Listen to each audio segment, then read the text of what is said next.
Hello students, आज की हमारी इस क्लास में हम एक्सरसाइज 4.1 के कंप्लीट जो क्वेश्चन आंसर्स हैं उनको सोल्व करेंगे। हमने लास्ट क्लास में एक्सरसाइज 4.1 से पहले बेसिक क्लियर किया है। जिस किसी भी स्टूडेंट ने इस क्लास से पहले वाली क्लास को अगर विजिट नहीं किया है तो एक बार विजिट ज़रूर करें ताकि इसकी कन्फ्यूजन आपको दूर हो जाए। तो अभी हम स्टार्ट कर रहे हैं क्वेश्चन नंबर 1 से।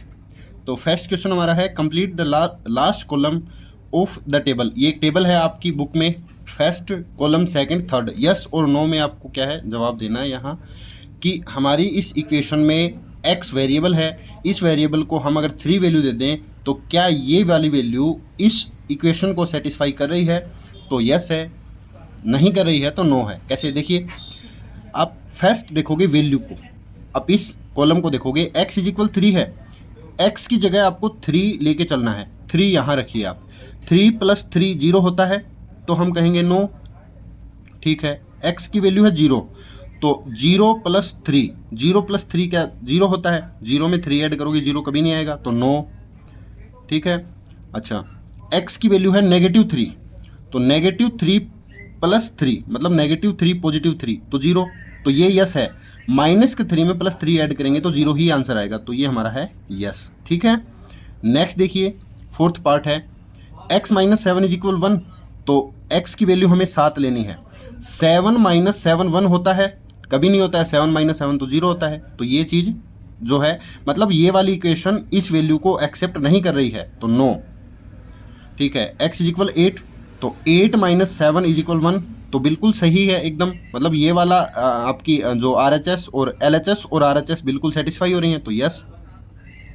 0 तो यहाँ अगर 0 रख दें तो 5 0 15 नहीं बनेगा, x × 0 है मतलब 5 × 0 तो 0 हो गया। 0 = 25 नो।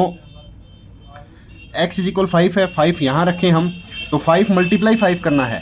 यहाँ आप एक चीज़ केयरफुली देखिए, 3x है कभी भी तो इस चीज़ का मतलब ये नहीं है कि 3 और x की वैल्यू 2 है तो वो 32 बन जाएगा, ये कभी नहीं होगा। 3 × 2 6 होगा, ठीक है ना, अगर ऐसा हमें मिलेगा तो। यहाँ ये हमें बता रही है 3 × x, ठीक है। तो ये वाली है नो और ये वाली है यस, क्योंकि 5 × 5 है वो 25 होता है तो यस, ठीक है। नेक्स्ट देखिए,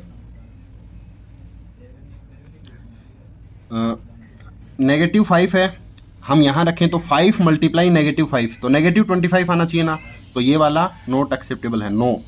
अच्छा, आप देखिए -6 में 3 का डिवाइड करें तो -2 आना चाहिए, तो ये चीज़ भी नो है, ठीक है। अब देखिए m = 0, 0 में 3 का डिवाइड करें तो 0 में 3 का डिवाइड करने से 2 हमें कभी नहीं मिलता है क्योंकि वो 0 ही आ जाता है, तो हम रखेंगे नो, ठीक है। m = 6, 6 / 3 = 2, 6 में 3 का डिवाइड करें 2 आएगा, यस बिल्कुल यस आएगा। तो ये हमारा क्वेश्चन नंबर 1 है, हमने इसका थर्ड कॉलम जो है वो कंप्लीट कर लिया है। तो ऐसे आपको ये वाली वैल्यूज इस इक्वेशन में रखनी है, एक्सेप्ट है अगर हमारी स्टेटमेंट जो है, हमारी एक्सप्रेशन जो है वो सेटिस्फाई हो रही है तो यस, अन्यथा नो लिख देंगे, ओके। अब हम चलते हैं क्वेश्चन नंबर 2 पर। Check whether the value given in the bracket is a solution to the given equation और नॉट। चेक कीजिए कि इस इक्वेशन का जो सॉल्यूशन है वो ब्रैकेट में दी गई वेरिएबल की वैल्यू है या नहीं। तो ब्रैकेट वाली वैल्यू देखेंगे n = 1, तो हम इसको सोल्व करेंगे कि 1 + 5 मतलब n की जगह 1 रखना है तो इसमें रखना है, रखना इसमें है और रखना ये है, ठीक है। तो 1 + 5 19 हो जाता है, तो ये कभी नहीं होता है, तो ये आपकी क्या है, ये वाली equation not satisfied. 6 does not equals to 19, तो इसके अंदर हम कहेंगे नो, नहीं, इक्वल नहीं है, ठीक है। ऐसे ही देखिए 7n + 5 = 19, तो n की जगह हम रखेंगे -2, तो 7 × -2 + 5 = 19। तो ये देखिए 7 में -2 के मल्टीप्लाई करेंगे तो -14 + 5 = 19। कई बच्चे 7 2 जा 14 कर देंगे बट ये -14 है, तो ये वाली चीज़ हमारी जो है सोल्व होकर -14 और पॉजिटिव के 5 हैं तो -9 बचा हमारे पास। -9 = 19 है, ये नहीं है, बिल्कुल भी नहीं है, तो ये भी नहीं है और ये भी नहीं है, तो इसका आंसर हो जाएगा हमारा नो, ठीक है। ऐसे ही हम इनको सोल्व करते चले जाएंगे। पार्ट 3 में हम चलेंगे 7n + 5 = 19, n = 2, तो देखिए यहाँ 2 रखेंगे, 7 × 2 + 5 = 19, तो 7 2 जा 14 प्लस 5 इज इक्वल 19, और बोर्ड मास के हिसाब से पहले हम मल्टीप्लाई सोल्व करते हैं, ये बोर्ड मास आपको बहुत पहले से पता है। 14 प्लस 5 19 is equal 19। LHS RHS equal आ गई तो यस कर देंगे हम, ठीक है, और ये सभी हम इक्वल रहने देंगे इनको। ओके, हमारा थर्ड पार्ट है वो यस है। फोर्थ पार्ट देखिए, 4p minus 3 13, p is equal 1, तो 4p 4 मल्टीप्लाई 1, क्योंकि p की जगह 1 रखना है, माइनस 3 इज इक्वल 13, तो 4 1 जा 4, 4 माइनस 3 इज इक्वल 13, तो 4 में से 3 गए 1 बचा, और वो 13 के इक्वल होता है? कभी नहीं होता है, कभी भी नहीं होगा ये, नो, तो हम इसको लिख देंगे नो। ठीक है, ये हमारा डी पार्ट सोल्व हो गया। हम चलते हैं नेक्स्ट पार्ट पर। Part E, 4p minus 3 is equal 13, p is equal -4, -4, तो देखिए 4 मल्टीप्लाई -4 माइनस 3 इज इक्वल 13, तो देखिए 4 मल्टीप्लाई -4, तो पहले इसको करेंगे तो नेगेटिव के 16 और -3 इज इक्वल 13, तो ये हो गए -19 इज इक्वल 13, तो ऐसा कभी नहीं होता है, नेगेटिव के 19 13 के इक्वल कभी नहीं होते हैं, तो नो, ये भी नॉट इक्वल, तो नो। ठीक है, नेक्स्ट एफ पार्ट पे चलते हैं। इक्वेशन सेम है, बस p की वैल्यू है वो चेंज करके दे रहे हैं, क्या ये सेट हो रही है, क्या ये सेट हो रही है, ऐसे देखना है।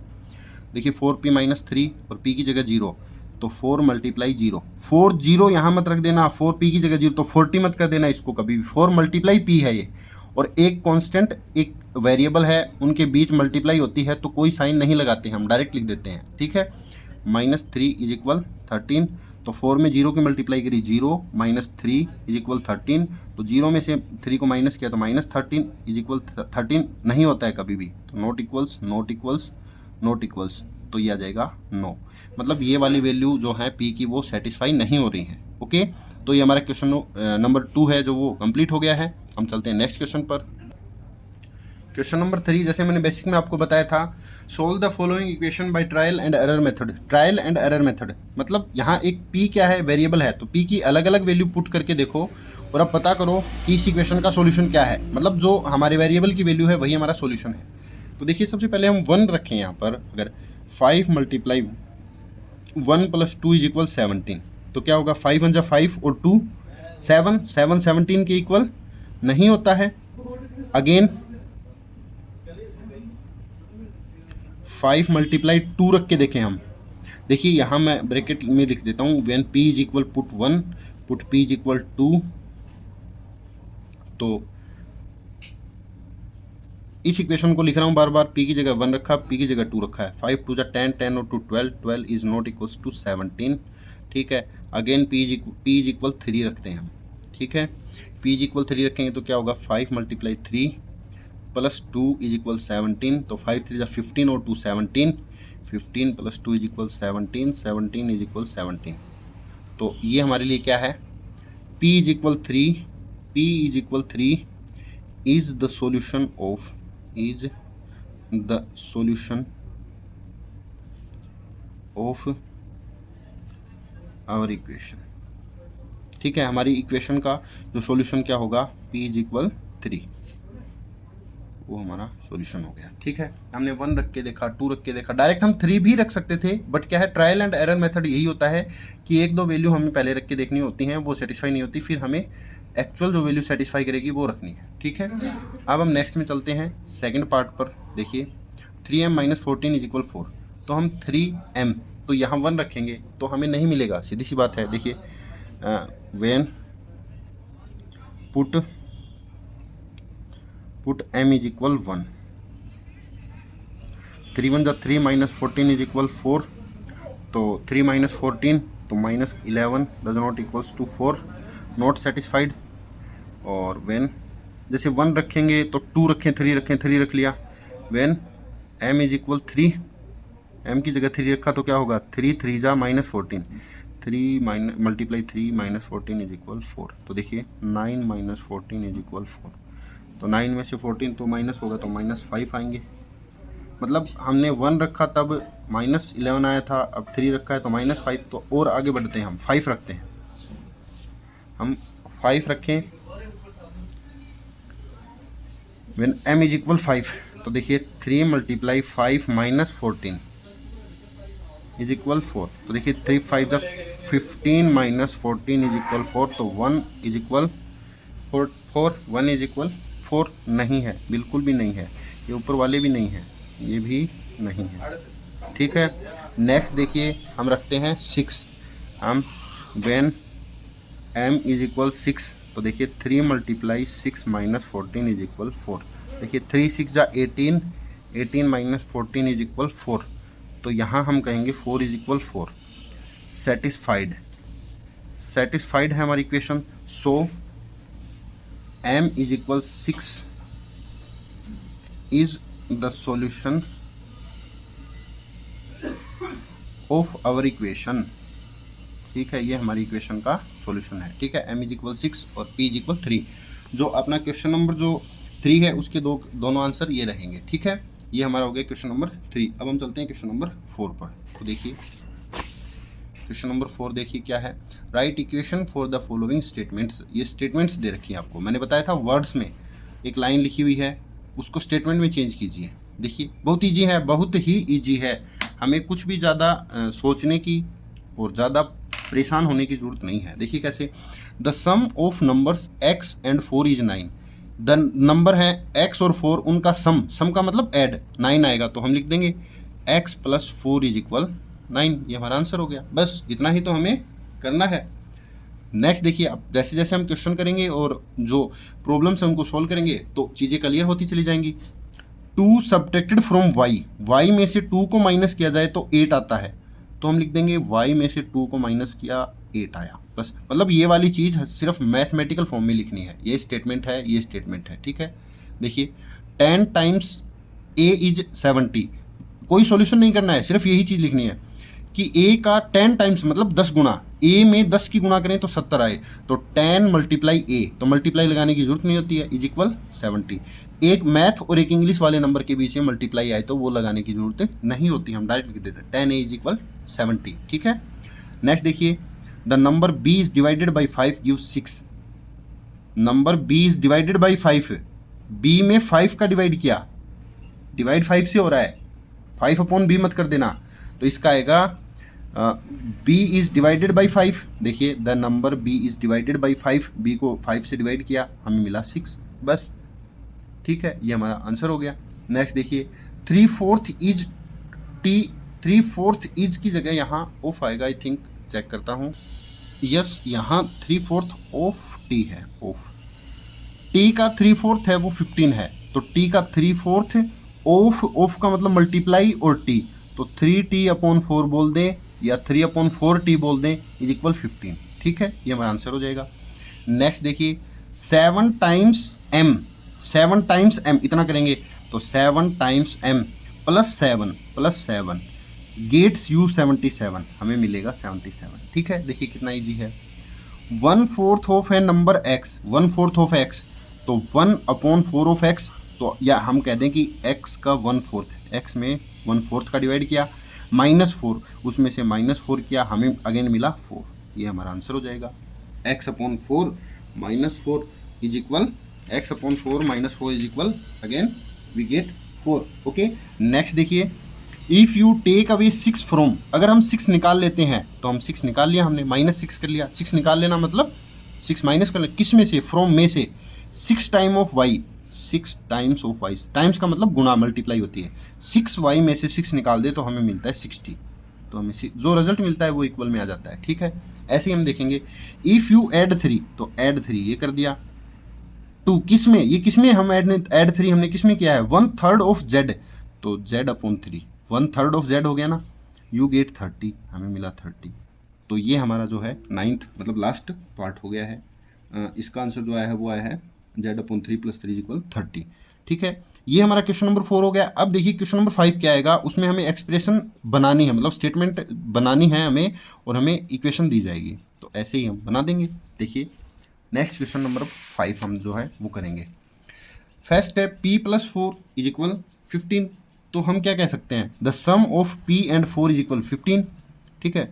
तो हम इसको लिख देंगे the sum of p and 4 is 15। देखिए कितना हमने अच्छा और छोटी सी स्टेटमेंट इसकी बना दी। अब हम क्या कहेंगे, m माइनस 7 इज इक्वल 3, मतलब m में से 7 माइनस करें तो 3 आता है। तो यही बात हमें लिख देनी है, जो चीज़ हमें दिख रही है वो लिख देनी है बस। तो हम करेंगे when 7 is subtracted from m it gives 3। एक तो ये हो सकती है, या फिर हम थोड़ा और इजी बनाएं तो हम कह सकते हैं 7 सब्ट्रैक्टेड फ्रॉम m गिव्स 3, हमें वो 3 देता है। अब हम ये नेक्स्ट देखिए 2m प्लस 7, हम कह सकते हैं कि ट्वाइस ऑफ m का डबल, ट्वाइस ऑफ m, हम कह सकते हैं ट्वाइस ऑफ m इज 7 जो है वो m का डबल है, ठीक है, हो जाएगा, नो प्रॉब्लम, ये हो गई। नेक्स्ट देखिए, जब m में 5 का डिवाइड किया जाता है तो 3 आता है। The number m is when the number m is divided by 5 it gives 3। तो हम कह सकते हैं इसमें हमें कोई प्रॉब्लम बिल्कुल भी नहीं आएगी। या हम कह सकते हैं 1/5 ऑफ m, तो हम कह सकते हैं कि द नंबर, थोड़ा बड़ा लिखेंगे इसको, the number m is divided by 5 it gives 3। ठीक है, ये हो गया हमारा पार्ट 4। हम चलते हैं पार्ट 5 पे। देखिए कितना इजीली हम इनको कर पा रहे हैं, और कर इसलिए पा रहे हैं क्योंकि हमने बेसिक्स को क्लियर किया है। ओके, नेक्स्ट जो अपना पार्ट इसी क्वेश्चन का पार्ट 5 है वो देखेंगे अभी हम। देखिए 3/5 of m, 3/5 of m is equal 6। हम कह सकते हैं 3/5 of a number m is 6, तो हम लिख देंगे 3/5 ऑफ नंबर m, एक नंबर m है उसका 3/5 वो है इज 6। ओके, नेक्स्ट देखिए p के 3 गुणे में 4 ऐड करें तो 25 आता है, मतलब 3 times of p is added to 4 it gives 25। हम कह सकते हैं 3 टाइम्स ए नंबर p, हम लिखेंगे 3 टाइम्स मतलब 3 गुणा, 3 times a number p is added to 4, number is when added to 4, जब ऐड किया जाएगा इसको 4 में या 4 इसमें ऐड किया जाएगा, इट गिव्स 25। ओके, ठीक है। हमारा नेक्स्ट जो पार्ट होगा 7th पार्ट, वो देखिए 2 को माइनस किया हमने 4p में से 18 आया, मतलब p के 4 गुणा में से 2 माइनस करेंगे तो हमें 18 मिलेगा, तो हम 3 टाइम्स की जगह 4 टाइम्स लिख देंगे। वहन 2 सब्ट्रैक्टेड फ्रॉम, क्योंकि 2 को माइनस करना है तो हम पहले लिखेंगे 2 subtracted from 4 times of p is gives 18, हमें 18 दे रहा है। हम कह सकते हैं 2 subtracted from 4 times of number p is gives 18।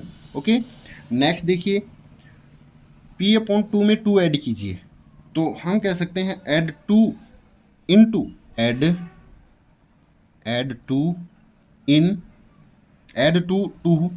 To half of a number p, half है ना, half of a number p, मतलब स्टेटमेंट्स आप थोड़ी चेंज भी कर सकते हो। Half of a number p is gives, मतलब बिल्कुल ऐसा नहीं है कि जो पीछे आपके आंसर शीट में आपको मिलेंगी वैसी ही आपको लिखनी है। हो सकता है कि आपकी हमारी मेरी लैंग्वेज थोड़ी अलग अलग हो सकती है, तो ठीक है, नो प्रॉब्लम। ऐसे क्वेश्चंस के लिए ऐसा नहीं है कि पीछे डिटो हमें मिलना चाहिए, ठीक है। एक सॉल्यूशन तो है नहीं, स्टेटमेंट लिख रहे हैं तो स्टेटमेंट में हो सकता है कि एक हाफ की जगह आप 1/2 यूज़ कर रहे हो, ठीक है, तो ये चीज़ है। तो ये हो गया हमारा क्वेश्चन नंबर 5 कंप्लीट। अब हम चलते हैं क्वेश्चन नंबर 6 पर। देखिए 6 है, setup an equation in the following cases. ये आपको एक जो स्टेटमेंट है वो लिख के दे दी, इसका एक इक्वेशन बनाइए। खाली सॉल्यूशन कुछ नहीं करना है, किसी भी चीज़ को सोल्व नहीं करना है, एक इक्वेशन सेटअप करनी है। Irfan says that he has 7 marbles. Marbles मतलब कंचे, जो कांच की गोलियां हम होती हैं उनको बोलते हैं कंचे, मार्बल्स। उसके पास 7 मार्बल ज़्यादा है, मोर का मतलब 7 नहीं है उसके पास है। इरफान कह रहा है मेरे पास 7 मार्बल ज़्यादा हैं। 5 time the marbles Parmeet has, Parmeet के पास जितनी है उसके 5 गुना से ज़्यादा। ठीक है। तो परमीत की हमें एक हिंट दे रखी है, that suppose Parmeet has m। Parmeet के पास अगर m है, परमीत के पास अगर m है तो उसका 5 गुना हो गया 5m, और उससे भी 7 अधिक हैं, उससे भी 7 अधिक हैं। वो किसके पास है? इरफान के पास है। तो इरफान के पास है, और इरफान कह रहा है कि मेरे पास 37 है, मतलब ये चीज़ 37 के इक्वल है। ये चीज़ हो गई हमारी, ठीक है। देखिए कितना इजीली हमने कर लिया। परमीत ने कहा कि मेरे पास 37 है, एक बार तो दोनों बार जो इरफान है उसने, सॉरी इरफान ने, तो इरफान की और इरफान की ही जो मार्बल्स हैं वो लिखी जाएंगी, क्योंकि वो कह रहा है कि मेरी एक कंडीशन दे रहा है कि 37 है टोटल, और दूसरी बार बोल रहा है कि परमीत के 5 गुने से 7 ज़्यादा है, और परमीत की m है, तो परमीत की m से 5 गुना ज़्यादा और उससे 7 और ज़्यादा, तो ये होगी, ठीक है। ऐसे ही हम नेक्स्ट देखेंगे, सेकंड जो हमारा पार्ट है, Lakshmi's father is 49 years old. तो हम कह सकते हैं कि एक साइड तो 49 आ जाएगी उसकी एज, मतलब 49 क्लियर आ रही है। He is 4 years older than 3 times Lakshmi's age. वो लक्ष्मी की एज से 3 गुना, अब लक्ष्मी की वाई है, वाई लक्ष्मी की है, उससे 3 गुना और उससे भी ओल्डर मतलब ज़्यादा है 4 साल। तो लक्ष्मी की एज को 3 से मल्टीप्लाई करें, उसमें 4 ऐड करें, तो उसके फादर की एज जो है वो आ जाती है 49। तो लक्ष्मी की जितनी भी होगी हम वहाँ से फाइंड कर लेंगे, ठीक है। तो ये हमने जो इक्वेशन सेटअप की, तो ये हमारा इक्वेशन आ गई। ओके, अब हम चलते हैं नेक्स्ट थर्ड पार्ट पर। देखिए थर्ड पार्ट क्या है। The teacher tells the class, teacher ने क्लास में बताया, पूरी क्लास के बच्चों को बताया, the highest mark obtained by a student in her class is twice the lowest mark +7, the highest score is 87। Highest score 87 है, तो 87 तो एक साइड लिख लिया, ठीक है, 87 आया है हाईएस्ट स्कोर। अब वो बोला जो लोवेस्ट, सबसे कम जो बच्चा लाया है, ये नंबर सबसे कम वाले बच्चे से डबल। देखो student in class is twice the lowest +7। Lowest का एल है, लोवेस्ट का एल हमें दे रखा है तब हम एल ले रहे हैं, एल के डबल से 7 ज़्यादा है। एल के जो भी सबसे कम नंबर लेके आया बच्चा उसको डबल करेंगे और 7 जोड़ेंगे तो 87 आना चाहिए, ठीक है। तो ये हमारा हो गया पार्ट नंबर 3। अब हम चलते हैं पार्ट नंबर 4 पर। देखिए, in an isosceles triangle the vertex angle is twice either base angle. पहले तो आप एक चीज़ देखो, आइसोस्केलस, आइसोस्केलस में 2 एंगल इक्वल होंगे, ठीक है, और वो बेस वाले हैं, क्योंकि वर्टेक्स एक अलग होता है, बेस है। तो the vertex angle is twice either the base angle. तो हम कह सकते हैं कि बेस में जो एंगल है हमारा बी, और दूसरा भी बी होगा, ठीक है, और जो आपका is twice the vertex angle, और वर्टेक्स एंगल जो है वो होगा b/2, b/2, और तीनों का ऐड क्या होगा 180 डिग्री होगा, ठीक है, 180 डिग्री होगा। तो हम इस चीज़ को थोड़ा सा क्या है सोल्व कर लेते हैं कि b + b + b/2। So student यहाँ हम थोड़ी मिस्टेक कर रहे हैं, मतलब b है बेस, दूसरा भी बेस उसके इक्वल है, और जो वर्टेक्स एंगल है इज ट्वाइस द बेस, मतलब डबल है। यहाँ ये 2 यहाँ नहीं आएगा, इसको मैं इरेज कर रहा हूँ। देखिए एक बेस, जैसे यहाँ मैं आपको थोड़ा ब्रीफ में समझा देता हूँ। ये जो एंगल है ये वर्टेक्स एंगल कहलाता है, जो अलग है। आइसोस्केलस है तो ये वाला एंगल इस वाले एंगल के इक्वल होगा, और ये बोल रहे हैं कि ये बी है, ये भी बी है, इन दोनों में किसी भी एक से डबल ये है, तो बी का डबल क्या होगा 2b होगा। तो 2b + b + b = 180 होता है, क्योंकि sum of the triangles, sum of the angles of an triangle, sum of angles of a triangle, जो एंगल सम प्रॉपर्टी पढ़ी है ना, इज ऑलवेज 180। देखिए b + b + 2b, b + b + 2b, तीनों angle का ऐड 180 होगा, तो b और b 2b 2b 4b, 4b = 180। ये हमारी इक्वेशन जो है वो आ गई, ठीक है, ये इक्वेशन सेट हो गई, ठीक है, ये हमारी इक्वेशन सेट हो गई। क्वेश्चन नंबर 6 हमारा कंप्लीट हुआ। इसी के साथ जो है हमारी एक्सरसाइज, हम बोल सकते हैं इसको एक्सरसाइज 4.1 कंप्लीटेड, ठीक है, एक्सरसाइज 4.1 कंप्लीट हो गई हमारी। नेक्स्ट जो हमारी क्लास होगी उसके लिए मैं बताता हूँ आपको, नेक्स्ट जो हमारी क्लास होगी वो होगी 4.2 बेसिक्स की, ठीक है। 4.2 क्लियर करने से पहले हम पूरा बेसिक क्लियर करेंगे, ताकि एक्सरसाइज करते हुए हमें 1% भी प्रॉब्लम ना आए, ठीक है। तो आज की हमारी इस क्लास में इतना ही रहेगा, और आगे की क्लासेस को ज्वाइन करने के लिए जुड़े रहें। मिलते हैं नेक्स्ट क्लास में। Okay, thank you.